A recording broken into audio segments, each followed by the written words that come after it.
కాకినాడ జిల్లా ప్రత్తిపాడు ప్రభుత్వ ఉన్నత పాఠశాలలో సంక్రాంతి సంప్రదాయ క్రీడా పోటీలు నిర్వహించారు. ఈ పోటీలకు ముఖ్య అతిథులుగా MLA Varupula Satyaprabha, Peddapuram DSP Srihariraju, CI Surya Apparao హాజరయ్యారు. ఈ నేపథ్యంలో కోడి పందాలు, గుండాట, పేకాట తదితర జూదాల జోలికి వెళ్లొద్దని విద్యార్థులకు సిఐ సూర్య అప్పారావు సూచించారు. అలాగే కబడ్డీ టీంకు పలు సూచనలు, సలహాలు ఇచ్చినట్లు తెలిపారు.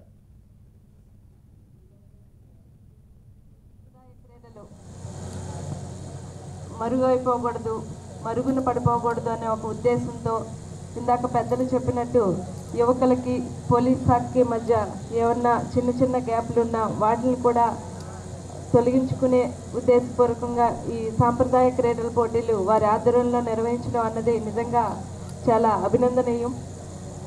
ఎందుకంటే ఇప్పుడున్న ప్రపంచంలో ఈ సాంప్రదాయ క్రీడలు అన్నవి ఎక్కడో మారుమూల ప్రాంతాల్లో తప్ప ఎక్కడ కనిపించట్లేదు.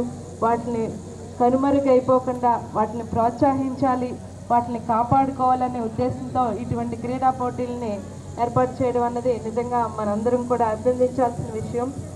సంక్రాంతి అంటేనే పల్లెటూళ్ళలో అయితేనే ఎక్కడైనా కూడా క్రీడలతోటి ఎక్కడెక్కడ ఉద్యోగాలు చేస్తున్న వారు కూడా ఆ 3 రోజులు మన సొంత ఊరు వెళ్ళాలి, అక్కడికి వెళ్ళి మన వాళ్ళందరితోటి ఈ సంక్రాంతి పండుగని అందరం కలిసి సంతోషంగా జరుపుకోవాలి అనే అందరి మనసుల్లోనే ఉంటుంది. అది ఇంకా మన గ్రామీణ ప్రాంతాల్లో ఆ సాంప్రదాయం అన్నది ఇంకా కొనసాగుతుంది.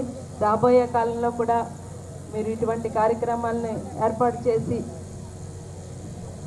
ఇలాంటి విద్యార్థులను అయితేనే ప్రజలనైతే అందరినీ కూడా ప్రోత్సహించి మన ఎస్పీ గారైన శ్రీ విక్రాంత్ పాటిల్ ఐపీఎస్ గారు ఉత్తర్వుల మేరకు గ్రామీణ ప్రాంతాల్లో జూద క్రీడలు వద్దు, సాంప్రదాయ క్రీడలే ముద్దు అనే నినాదంతో మనకి ప్రతి ఇయర్ కూడా ఈ సాంప్రదాయ సంక్రాంతి క్రీడలు నిర్వహించమని మాకు ఆర్డర్స్ ఇచ్చారండి. అందుకనే ప్రతి ఇయర్ కూడా యువత ఎవరైతే ఉన్నారో వాళ్ళందరూ కూడా జూద క్రీడలకు వెళ్ళిపోయి ఇలాగ పేకాట్లు, గుండాట్లు, ఈ కోడి పందాలు ఆడటం వల్ల వాళ్ళ యొక్క విలువైన జీవితాన్ని కోల్పోతున్నారనే ఉద్దేశంతో ఈ క్రీడలు ఏమైతే ఉన్నాయో మనకి వాలీబాలు, కబడ్డీ, ఇంకా రకరకాల క్రికెట్, ఇవన్నీ కూడా వాళ్ళు మర్చిపోతున్నారనే ఉద్దేశంతో వాళ్ళకి గుర్తు చేసి ఈ క్రీడల్లో వాళ్ళకి ఎంకరేజ్ చేసి వాళ్ళని ప్రోత్సహించాలనే ఉద్దేశంతో ఈ ప్రోగ్రాం ఈరోజు ఈ ప్రత్తిపాడు పోలీస్ స్టేషన్ ఆధ్వర్యంలో కండక్ట్ చేయడం జరిగింది. వీళ్ళందరికీ కూడా ఇక్కడ ఇచ్చేసిన ప్రతి ఒక్కరికి కూడా నా అభినందనలు అండి. అట్లాగే మేము ఈరోజు ఆటలాడలో ఒక 7 టీమ్స్ అన్ని ఫామ్ అయినాయి. మండలంలో మొత్తం ధర్మవరం, రాచపల్లి, ప్రత్తిపాడు, ఏలూరు, లంపకలోవ ఇట్లాగా 7 టీమ్స్ అన్నీ కూడా ఫామ్ అయినాయి. వాళ్ళందరికీ కూడా ఈరోజు మేము కండక్ట్